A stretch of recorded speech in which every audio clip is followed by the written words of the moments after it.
Assalamualaikum warahmatullahi wabarakatuh. Alhamdulillahilladzi arsala rasulahu bil huda wa dinil haq liyudhhirahu 'alad dini kullih. Asyhadu an la ilaha illallah wahdahu la syarikalah wa asyhadu anna Muhammadan abduhu wa rasuluhu khataman anbiya'i wal mursalin. Allahumma sholli ala sayyidina Muhammadin wa sallim wa radhiyallahu tabaraka wa ta'ala an kulli sahabati Rasulillahi ajma'in. Amma ba'du.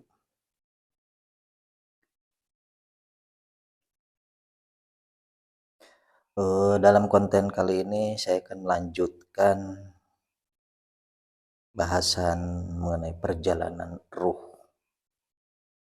Setelah di video sebelumnya mengenai istilahnya ya,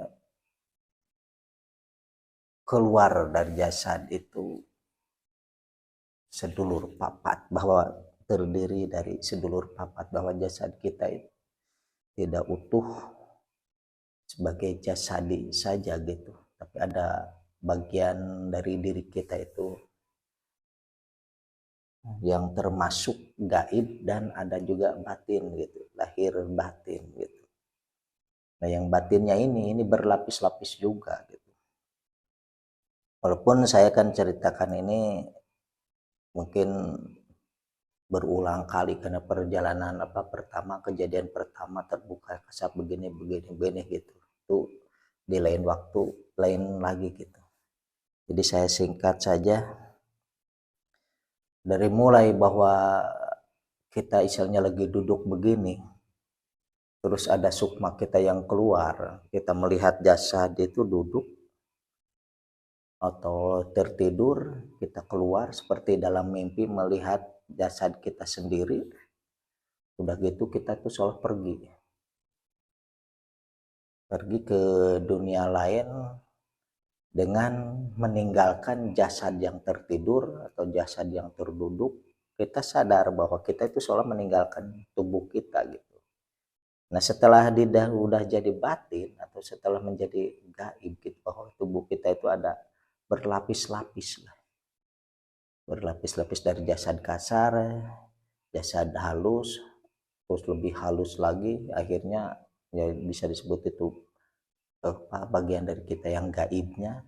Kemudian ada batin gitu, karena perjalanan setelah masuk ke terbukanya istilahnya surga neraka, terlihatnya itu seolah saya itu masuk ke alam akhirat gitu ya. Jadi melihat jamaah yang pada zikir waktu itu saya tinggalkan gitu ya.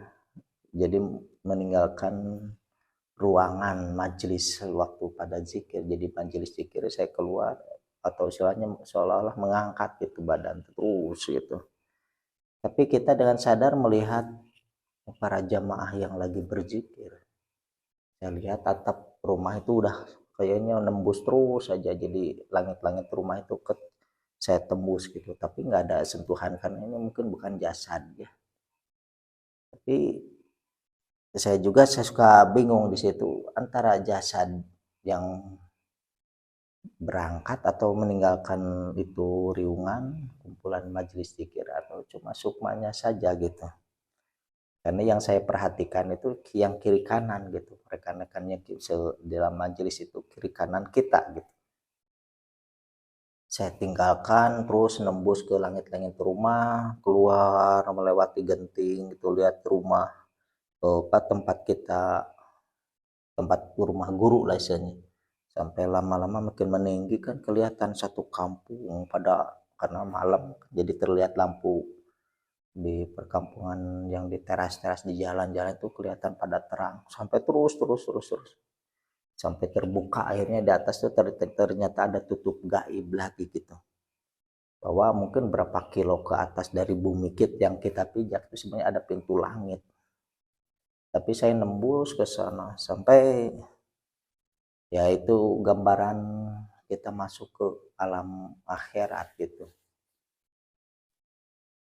karena di situ saya lihat ada apa neraka yang saya masukin, terus masuk ke dalam surga. Tapi dalam surga itu saya masih melihat, karena dalam batin saya, pikiran saya itu seolah saya tidak takut dengan neraka, saya tidak mengharapkan surga, tapi yang saya harapkan bahwa Allah pencipta surga dan neraka gitu. Akhirnya dari surga itu ada jarak lagi, jadi seolah kita melihat ke matahari lagi gitu. Jadi saya lihat, oh itu mungkin Allah itu gitu. Jadi dari surga kita baru bisa melihat gitu ya, melihat penampakan seperti kita melihat ke matahari gitu, melihat wajah dat itu seperti kita melihat ke matahari sekarang di dunia ini gitu. Jadi saya menuju ke sana gitu, saya lihat, tapi itu yang saya dalam gambaran saya itu cuma ke lapad huruf gitu ya, luput huruf lapad Allah gitu. Jadi seperti ya mengkil berkilauan gitu tuh, lapad huruf Allah itu berkilauan seperti kita melihat ke matahari aja gitu. Nah, kita nuju terus ke situ gitu. Nah, sebenarnya itu sampai di situ perjalanan waktu itu gitu. Tapi kelanjutannya di lain hari, di lain masa gitu, kita seolah melanjutkan perjalanan itu gitu. Jadi saya nembus ke seperti apa istilahnya, lautan fata morgana gitu. Jadi badan saya yang di alam gaib itu ini lebur juga gitu. Seperti fata morgana, kalau kelihatan dari jauh pun kayak riak-riak gitu, tapi begitu dideketin itu nggak ada gitu, nggak ada kayak riak air gitu. Nah, tubuh kita juga seperti itu. Jadi begitu menuju ke seperti bulan atau seperti matahari gitu ya, terangnya itu, tapi mengkilatnya itu meling ya, meling gitu. Kayak kita menyenter dengan lampu besar tapi ke cermin gitu. Jadi ada meling gitu. Nah, kita menuju ke sumber cahaya kayak lampu, bohlam lampu gitu. Menuju ke situ. Tadinya tubuh saya masih bisa dilihat gitu. Saya wujud seperti ini gitu. Tapi lama-lama ini seperti menguap tubuh ini. Jadi di diri kita itu ada yang keluar lagi gitu. Jadi jasad ini kalau kita masuk ke istilahnya mau menempuh gitu ke, kalau dia aras gitu ya, ke Nur Muhammad itu. Karena yang mengitari Nur Muhammad ini, ibaratnya ini bohlam atau lampunya gitu. Ini terangnya ini gumpalan atau butiran cahaya itu bangsa ruh gitu.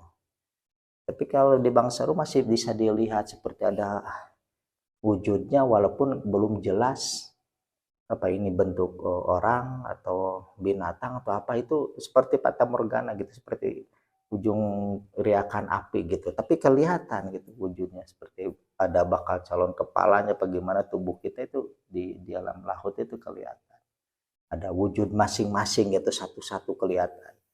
Jadi kita bisa melihat lautan cahaya tapi bergelombang berbentuk-bentuk seperti manusia yang pakai kerudung gitu.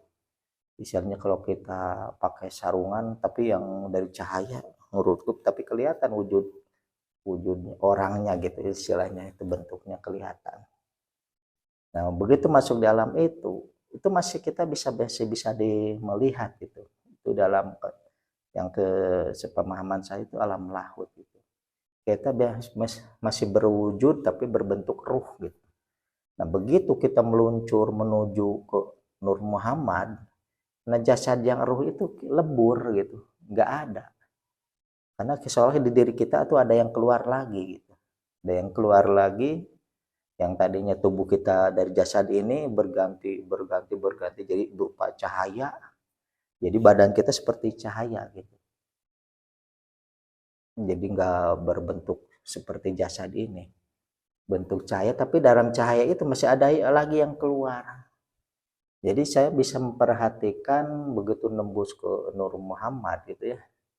Bisa memperhatikan bahwa jasad kita melihat tanpa ada jasad, dari jasad kasar, jasad gaib juga nggak ada, jasad batin juga nggak ada, walaupun kita sholat tanpa ruh juga nggak ada gitu. Jadi cuma yang ada sifat penglihatan iya, walaupun melihat ke tubuh sendiri tapi kok nggak ada tubuh. Kita itu sudah nggak punya jasad lagi, mau jasad kasar, mau jasad halus, mau jasad batin, tidak ada kalau kita mau menuju ke Nur Muhammad. Jadi seolah kita itu lebur, bisa merasakan, bisa melihat, tapi tanpa ada jasad gitu, jasad batin. Tapi kita sadar bahwa kita itu bisa melihat mana atas mana bawah gitu, masih bisa, kesadaran kita itu seperti itu. Jadi begitu masuk nembus ke Nur Muhammad, kita itu seolah berada di bagian inti itu gitu. Kesadaran itu masih ada dalam kesadaran bagian dari Nur Muhammad. Jadi Nur Muhammad ini seperti gumpalan awan tapi cahaya gitu, atau cahaya seperti awan gitu, karena kita bisa melihat ke atas tuh, oh itu yang kita tuju itu, seperti melihat ke matahari lagi gitu. Jadi terus-terusan begitu nembus ke kayak matahari, tapi kalau matahari kan bisa dilihat segini, tapi lama-lama itu sampai luas terus, makin besar, makin besar, makin besar gitu. Seolah kita itu tembus masuk ke Nur Muhammad itu ya seolah bagian dari Nur Muhammad itu sendiri. Tapi kesadaran saya seolah terus memanggil dalam batin, seolah terus gitu untuk meluncur aja menuju ke atas gitu, seolah seperti itu.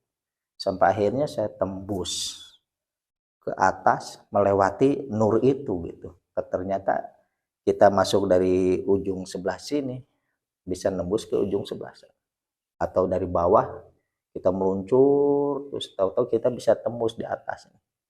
Nah setelah di atas Nur Muhammad ini kita masih bisa melihat ternyata di atas lagi ada lagi yang kita tuju, seperti tadi kita melihat dari dunia ada matahari lah istilahnya. Akhirnya saya kejar lagi terus sampai ya kelihatan seperti sebesar matahari itu, lama-lama kan membesar juga karena makin dekat gitu. Seolah begitu udah hampir nyampe, soalnya ini tidak ada tepinya saking luasnya gitu, nggak ada ujungnya. Jadi kita masih tembus lagi terus, itu terus-terusan dengan kesadaran itu. Jadi mulai leburnya jasad, jasad dari batin itu sejak dari alam lahut menuju ke Nur Muhammad. Jadi masuk ke Nur Muhammad itu kita sudah tidak menggunakan jasad gitu. Walaupun karena kita lihat nggak ada bentuk kita itu, cuma kesadaran penglihatan itu ada. Kita masih bisa mendengar, soalnya di diri ini ada batin lagi yang nasihatin terus suruh jalan soalnya, tapi nggak ada wujud. Tapi ada kesadaran yang hadir cuma kesadaran saja gitu, dan penglihatan, pendengaran batin gitu. Akhirnya suruh terus berlapis-lapis kita tuju seperti itu tadi gitu. Jadi itu inti sejatinya manusia gitu. Jadi seolah dari sifat-sifat pendengaran penglihatan, dari sifat yang ditanamkan ke jasad, ke ruh, masuk ke ruh, berwujud seperti bentuk cahaya berwujud gitu, istilah cahaya itu karena ada bentuknya. Begitu masuk lagi ke jasad seperti sekarang ini. Jadi di dalam diri kita itu bisa jadi ada mungkin lebih dari 5 lapis. Jadi seperti kulit bawang, begitu kupas ada lagi, kupas lagi kulitnya ada lagi, dalamnya terus gitu. Sampai intinya di diri kita yang sejatinya itu, kita itu bagian dari yang ada gitu. Karena setelah di posisi itu, setelah istilahnya berada di puncaknya gitu, jadi seolah ada yang berbicara langsung untuk mengatakan kepada saya, lihatlah, ada suara seperti itu. Gimana caranya kami menciptakan al-falaq gitu. Jadi begitu saya lihat dari mungkin istilahnya dari kegaiban lah gitu istilahnya. Saya melihat ada bongkahan dunia itu seolah sebelum terjadi pecahan gitu. pecahan menjadi miliaran galaksi. Dari galaksi miliaran bintang, dari bintang miliaran planet-planet yang terpecah-pecah. Tadinya yang satu ini. Jadi seolah itu satu gumpalan gitu. Nah, sampai terakhir seperti itu. Jadi seolah saya itu dalam kesadaran, walaupun kita itu tidak punya jasad, dengan kesadaran sendiri saya melihat atau menyaksikan terjadinya ledakan yang maha dahsyat yang menjadikan alpalak bintang langit dan bumi gitu. Itu terakhirnya istilahnya perjalanan gitu, perjalanan ruh gitu, terakhirnya sampai di situ gitu. Nah, selanjutnya kalau kita istilahnya mau apa istilahnya mengetahui gitu tentang perjalanan, tentang pimpinan, tentang apa yang akan terjadi, sebenarnya kita itu udah bisa turun naik melihat kecatatan. Ternyata dalam yang cahaya-cahaya tadi itu kita kalau mau apa yang diperlukan itu soal di situ, ternyata masih di situ. Seperti kita kalau melihat catatan seseorang nih, tahu-tahu di alam lahut itu ternyata di situ ada catatan-catatan yang bisa seperti algoritma gitu. Begitu kita bertanya, tahu-tahu berubah wujud gitu. Jadi gambaran seperti video. Tadinya kita tuh melihat seperti layar kain putih atau layar yang sangat putih. Begitu kita tanya, tahu-tahu muncul gambaran gitu. Gambaran wajah segala macam perjalanan itu seperti kita melihat video di layar yang putih. Tapi kalau kita tidak bertanya, misalnya dengan zikir terus aja, ya kita cuma hening melihat kekosongan gitu, cahaya yang sangat silau yang agak keemas-emasan gitu, kita melihatnya situ. Tapi begitu kita tanya tentang ibaratnya, kalau saya sering digunakan tentang pemilihan kepala desa, wali kota, bupati, gubernur sampai presiden gitu, ya Allah siapa yang bakal jadi presiden di antara ini nih, tahu-tahu muncul tuh dari cahaya yang meling karena kayak warna keemasan itu, tahu-tahu muncul wajah dan kelihatan. Kalau kita udah beres, tahu-tahu itu cahaya lagi, hilang lagi, soal gambarannya seperti itu. Jadi semua catatan itu kalau kita tanya gitu, bisa dilihat gitu. Seperti mau menerawang misalnya keadaan nanti tahun sekian itu tahu-tahu muncul. Itu bisa diperinci juga sebenarnya per jamnya, per wilayahnya sebenarnya gitu. Cuma kita takutnya menjadi golongan ya yang kalau di kitab kan nggak diperbolehkan menjadi dukun, kahin, paranormal, peramal, itu nggak boleh gitu.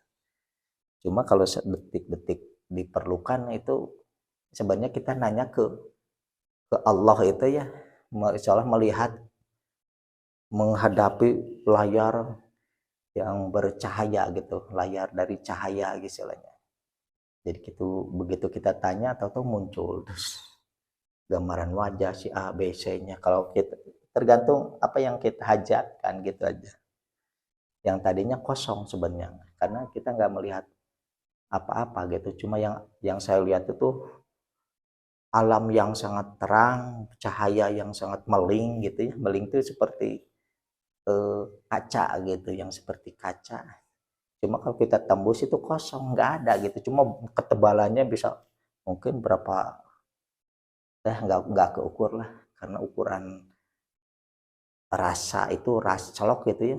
Seperti saya ini sekarang udah kepikiran nih Amerika di belahan dunia lain gitu ya.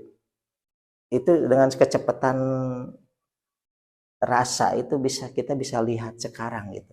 Dengan begitu saya lagi ngomong ini. Tapi itu menempuh ujungnya dari lapisan Nur Muhammad aja, ini perasaan kayak lama kita terbang meluncur pasti lama gitu. Saking tebalnya, saking luasnya juga sebenarnya, mungkin besarnya gitu. Kalau di ukuran bulatnya mungkin tak berapa kilometer gitu ya. Itu kecepatan rasa aja masih ada beberapa, bisa digambarkan berapa menit gitu ya. Seperti ngeloading gitu. Padahal ini kita lagi meluncur kecepatan itu gitu. Saking luasnya Nur Muhammad itu, saking besarnya kalau dibandingkan dengan Al-Falaq ini gitu. Kan meluncurnya seperti ya masih luasan Nur Muhammad gitu. Kalau diukur perbandingan besarnya gitu, ini jagat raya, ini Nur Muhammad, ini Nur Muhammad bisa. Kalau jagat raya waktu terjadi ledakan itu saya bisa lihat dari sini ke ujung sono itu kelihatan ini miliaran galaksi gitu. Seperti gitu gitu.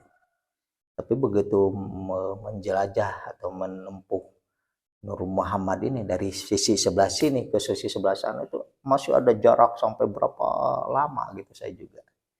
Jadi lebih besar Nur Muhammad gitu daripada jagat raya yang kita bukan cuma satu galaksi, ini miliaran galaksi juga mungkin bisa dilihat dengan gini gitu. Seolah-olah seperti itulah perbandingannya gitu.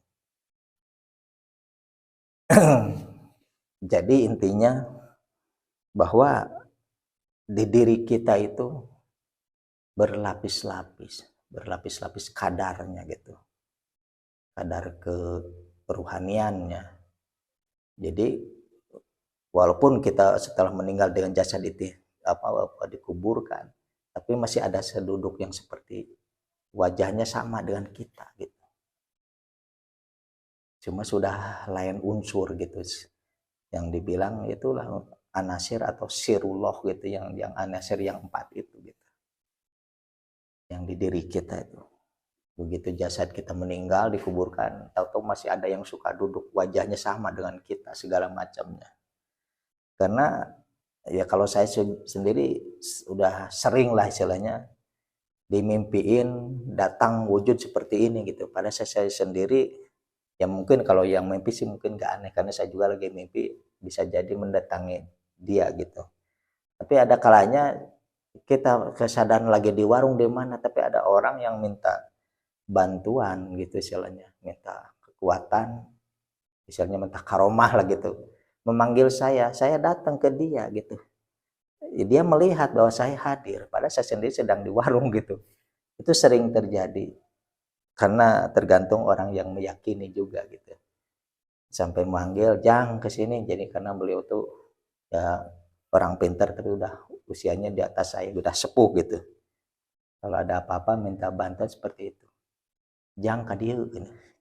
Misalnya manggil Ujang itu kan lebih muda lah gitu misalnya usianya.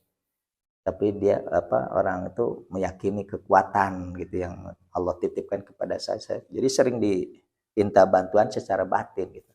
Jadi saya sering hadir katanya, kata orang itu, kata sepuh itu. Kadang saya sendiri lagi jalan-jalan lagi di mana gitu, nggak sadar ada yang manggil gitu. Jadi karena ini udah sering gitu, sukma batin saya itu udah kemana gitu. Tanpa saya itu seolah nggak merasa kehilangan kesadaran, saya biasa aja seperti ini, kesadaran saya seperti ini, tapi begitu ada yang manggil itu ke sana juga datang gitu. Itu sering terjadi karena bukan satu orang, dua orang yang seperti itu gitu. Sampai ada yang mungkin ada juga yang nawasul gitu, bertawasul gitu ya, nawasulin memanggil saya, tapi yang wujud saya itu bukan misalnya manggil seseorang lah, satu orang keramat yang namanya yang ini, atau yang muncul kok saya yang hadirnya gitu. Kenapa seperti itu gitu, kata saya. Jadi jasad ini kalau kita olah dengan banyaknya riyadhah gitu kan, puasa, bisa melatih sukma batin sejati, menghususkan atau menghusukkan pikiran, pendengaran, pengucapan ke satu kalimat, satu huruf. Kita konsen aja ke situ. Ini untuk melatih sedulur papat kita. Tapi di suatu saat kalau kita mau belajar mecah jiwa gitu, kita masuk ke daerah atau ke tempat yang di situ banyak yang zikir tapi beda-beda bacaan. Misalnya di tempat ziarah kan rombongan ini baca tahlil, yang ini lagi baca Quran, Yasin, yang ini baca takbir istilahnya. Terus kita sendiri punya amalan, kita bisa enggak berbaur dengan mereka tanpa merasa kita itu terganggu. Jadi seolah asik-asik aja, karena sukma kita ada yang mengikuti ini, mengikuti suara ini, mengikuti zikir itu. Kita sendiri mengikuti yang kita jalani karena kita punya aurat sendiri, Bun. Nah, kalau kita sudah bisa seperti itu, jadi nggak merasa terganggu oleh zikir-zikir orang lain yang sama-sama bersuara keras. Berarti kita sukma itu sudah bisa ngimbangi ini yang sedulur papat ini, bisa dengerin ini, dengerin ini, dengerin itu. Termasuk ke kita juga nggak hilang kesadaran gitu. Itu cukup cara melatihnya gitu, melatih sukma batin sejati kita. Jadi bila ada seseorang ahli kebatinan, terus dia lagi awurot gitu ya, punya amalan satu amalan, tapi begitu masuk ke tempat ramai yang berbeda-beda yang didengarnya gitu, dia itu merasa jadi kacau, itu belum bisa belum bisa mecah jiwa gitu. Karena yang mecah jiwa itu seperti justru lebih asik karena kita bisa mendengarkan suara-suara zikir yang berbeda-beda, tapi seolah enjoy aja, kita tuh tenang aja jiwa tuh. Seperti musik banyak suara gitu kan, suara gitar, suara kendang, suara apa aja, pokoknya di dalam instrumen musik gitu. Kalau kita udah bisa seperti itu, berarti kita sukma kita, jiwa kita sudah bisa mengikuti suara ini. Kadang-kadang lagi banyak zikir juga kalau saya pengen melawan gitu, maksudnya melawan tuh mencari kehusuan sendiri. Kita seolah mau langsung loncat mendengar suara air terjun, padahal nggak ada air terjun di situ ibaratnya, karena itu di keramat wali istilahnya. Kita bisa lari ke seperti itu. Seolah mendengarkan suara burung gitu. Padahal di situ banyak orang-orang ramai lagi berzikir dengan bermacam-macam wiridnya, kan beda-beda wirid-wiridnya itu. Dengan suara-suara sama-sama keras, karena ini mungkin takut keliru karena ada orang yang kerasnya baca tahlil, baca takbir istilahnya. Kadang-kadang baca sholawat gitu kan, itu berbeda-beda. Nah kalau kita bisa ngimbangi, berarti jiwa kita kalau sudah tenang gitu kan, tenang dengan suara-suara yang berbeda-beda itu, berarti kita sudah bisa mecah jiwa gitu. Kalau udah bisa mecah jiwa, insya Allah itu kita bisa lagi duduk pikiran ke sana, di sana juga bisa seolah bisa hadir gitu. Tapi enggak selalu hadir dengan wujud juga gitu. Walaupun itu ada juga, ya bisa kalau bilang sering tidak juga gitu. Jadi saya hadir ke dalam mimpi seseorang bisa juga gitu. Padahal saya lagi ngobrol, ada teman sudah tertidur sampai seperti ngigau, dia tuh seperti orang yang ketakutan. Akhirnya saya tuh masuk, padahal saya kan lagi ngobrol. Jadi pikiran saya tuh masuk ke alam mimpi dia, ke alam sadar dia, langsung masuk. Saya lihat apa yang dimimpiin dia itu, karena seolah sambil dalam ngigaunya itu seperti teriak-teriak orang yang ketakutan gitu. Akhirnya saya masuk, saya lihat, oh ternyata di dalam mimpi dia ada dilihat nenek-nenek gitu yang mengejar-ngejar dia. Akhirnya saya usir gitu. Nggak lama kemudian dia bangun, dia cerita bahwa dia itu memang di mimpi dalam mimpinya melihat ada nenek-nenek, saking takutnya dia memanggil saya gitu. Saya datang. Nah itulah, jadi kadang-kadang kita dengan kesadaran begini bisa masuk ke alam mimpi orang lain gitu, termasuk membaca pikiran sebenarnya gitu. Kalau sukma kita sudah jalan, sudah jernih gitu ya, kita tuh lagi nyantai, tapi itu sering digunakannya buat ketika orang ada yang bertanya gitu tentang kalau dia tuh kenapa gantung jodoh, istilahnya susah jodohnya, ada apa di diri kita. Kalau enggak ada orang yang sakitnya begini, saya bisa masuk ke jasad dia, seolah saya membaca, melihat kesukmanya gitu. Memang dia tuh diganggu apa tidak gitu. Jadi kalau saya mah tidak menggunakan perewangan, nanya ke gaib, ke makhluk gaib, misalnya bangsa jin, misalnya kalau punya hodam gitu. Kalau saya enggak. Jadi saya sendiri seolah masuk ke alam sadar dia gitu, yang kelihatan apa gitu. Nah, jadi bukan cuma kita itu kalau sukma sudah jalan, tidak menjelajah, tidak sekedar menjelajah ke jasad, antar jasad, tapi ke antar alam juga bisa gitu. Ke alam jabarut, alam malakut, ke alam lahut, ke alam ruh, terus melihat ke lauh mahfuz, semua catatan ada di sana gitu. Tergantung keperluan kita mau nanya apa gitu ke Allahnya. Jadi kitanya cuma ya Allah gitu, dia mintanya gitu. ya Allah nih calon presiden nih tahun 2024 di antara ini siapa? Itu langsung muncul orangnya itu sekarang aja detik belum beres saya ucap ini udah kelihatan nih sebenarnya. Karena itulah sudah tidak ada hijab lagi gitu antara saya ke Allah itu gitu. Jadi saya begitu tanya, jadi tidak menyandarkan ke hikmah. Jadi kalau menyandarkan ke hikmah kan harus ada yang baca dulu, dengan baca ini baru dek konsentrasi, baru braille terbuka. Kalau saya enggak, saya bilang nanya langsung, ya Allah, gitu. Siapa gitu. Itu udah langsung gitu muncul wajahnya orang itu gitu. Udah kelihatan. Karena kita di alam itu seperti algoritma gitu. Jadi dari cahaya yang meling warna keemasan itu seperti layar lah kosong, tapi begitu tanya ya Allah tentu muncul terus gambaran wajahnya, oh ini gitu. Itu nggak susah kalau kita sudah dekat ke Allah gitu. Dasarnya apa? Dasarnya sih selalu tauhid itu. Ada apa-apa ya Allah, ada apa-apa ya Allah gitu. Langsung Allah Allah aja gitu. Jadi bukan cuma di sekedar di wiridkan Allah itu gitu. Tapi dengan kesadaran kita selalu ya Allah gitu. Jadi bukan cuma ucapan Allah Allah Allah Allah, bukan. Jadi kesadaran hati, batin, pikiran Allahnya. Jadi zikirnya bukan cuma zikir lisan gitu. Jadi zikir pikiran, zikir perasaan gitu. Jadi zikir rasa, yang tertinggi itu zikir rasa. Karena kalau zikir rasa itu istilahnya kalau kita perasaan untuk berzikrullah, kadang-kadang kan ada wirid atau zikir yang kalimahnya mantap gitu ya. Cuma kita itu perhatiannya ke suaranya aja.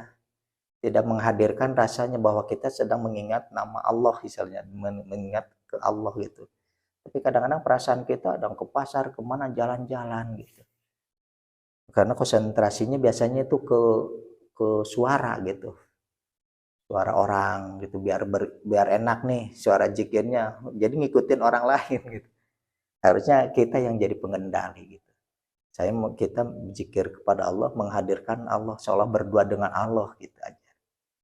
Nah, kalau sudah biasa seperti itu, insya Allah ada apa-apa juga, ya Allah, saya pengen lihat gitu, pengen tak. Tapi jangan mentang-mentang udah deket segala macam apa seperti orang yang cerewet gitu, jangan. Kalau terdesak memang kita perlu tahu baru nanya gitu. Kalau enggak ya udah zikir aja, mengingat Allah aja gitu. Dengan akhlak yang baik, sopan santun yang baik, akhlak lahir batin gitu. Zikir lahir batin rasa gitu. Zikirnya. Jadi jangan cuma lisan saja gitu. Ya Allah, kenapa saya begini? Ya itu salah. Kata Allah mau kamu apa gitu. Kalau saya sendiri, ya Allah kenapa jangan gini, wayahna, karena kamu perjalanannya harus begini. Kalau udah tahu catatannya, udah kita terima saja gitu. Kita terima saja. Kalau sudah tahu ya tenang saja, biarin gitu. Ya mungkin kalau seorang yang kebanyakan gitu, seseorang yang sudah dekat ke Allah itu, kebanyakan dia itu sudah nerima apa yang Tuhan kasih gitu. Istilahnya wayahna kamu itu harus hidup begini, ya udah kita terima kehendak yang istilahnya kekasih kita gitu. Jadi nggak pernah ada seorang wali Allah mentang-mentang dekat segala minta kemasyuran, kejayaan, keduniaan, minta kaya raya, itu jarang. Istilahnya kayaknya nggak pernah seorang wali Allah seperti itu. Karena kita itu sudah dekat dengan Allah itu suatu karunia yang lebih berharga daripada dunia dan isinya gitu. Ngapain minta kemasyuran yang akan ditinggalkan, keduniaan yang akan dihancur juga, karena semua ini jagat kabir bakal dihancurkan. Ngapain minta seperti itu? Walaupun ada keperluannya secukupnya saja gitu. Penting cukup aja. Jadi jarang seorang waliullah itu mintanya istilahnya seperti aji mumpung, istilahnya nggak pernah, nggak ada yang seperti itu para waliullah. karena dia lebih asyik dengan Allahnya, dengan kedekatan dengan Allahnya, dengan keampuhan sabdanya juga udah alhamdulillah kan. Tapi niatnya bukan untuk memperkaya sendiri, untuk kemuliaan sendiri, tapi untuk umat. Kebanyakan pikirannya untuk umat gitu. Gak pernah buat kepentingan hawa nafsunya sendiri gitu. Mungkin itu dicukupkan dulu ya, bahasan perjalanan peruh gitu yang saya alami. Itu semuanya hasilnya pengalaman saya yang saya pernah menjelajah ke wilayah itu gitu, antara Jabarut, Malakut, Lahut, Nur Muhammad, terus di atasnya lagi Nur Asma, Nur Sifat, Nur Dat, baru Datullah yang maha suci, tetap dalam kesuciannya. Jadi yang tidak bisa dilihat oleh para nabi, para malaikat, apalagi itu bangsa ruh juga tidak melihat, itu Datullah. Jadi ruh bisa melihatnya ke Nur Muhammad itu. Jadi kita wujud kita berupa ruh itu seperti Fata Morgana tadi gitu. Ngitarin Nur Muhammad, tapi begitu lebur ininya yang ada cuma sifat penglihatan, sifat pendengaran itu aja.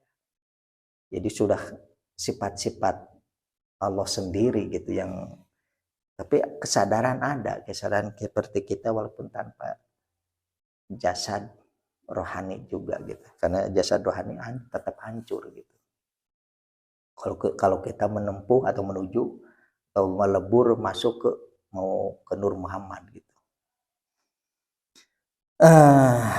Hasbi Rabbi jalallah ma fi qalbi ghairullah Nur Muhammad sallallahu la ilaha illallah. Hasbi Rabbi jalallah ma fi qalbi ghairullah Nur Muhammad sallallahu la ilaha illallah. Hasbi Rabbi jalallah ma fi qalbi ghairullah Nur Muhammad sallallahu la ilaha illallah Muhammadur Rasulullah. Allahumma sholli ala sayyidina Muhammad wa ala alihi sayyidina Muhammad. Assalamu radhiyallahu tabaraka wa ta'ala an kulli syahbati rasulillahi ajma'in. Allahumma sholli ala sayyidina Muhammadin sholatan tunjina biha min jamil ahwali wal afati wa taqbilana biha min jamil hajati wa tutahhiruna biha min jami' syai'at wa tarfa'una biha indaka a'la darajat wa tubalikuna biha aqsal ghayat min jami'il khairati fil hayati wa ba'dal mamat. Subhana rabbika rabbil izzati amma yasifun wassalamu ala mursalin billahi taufiq wal hidayah. Wassalamualaikum warahmatullahi wabarakatuh.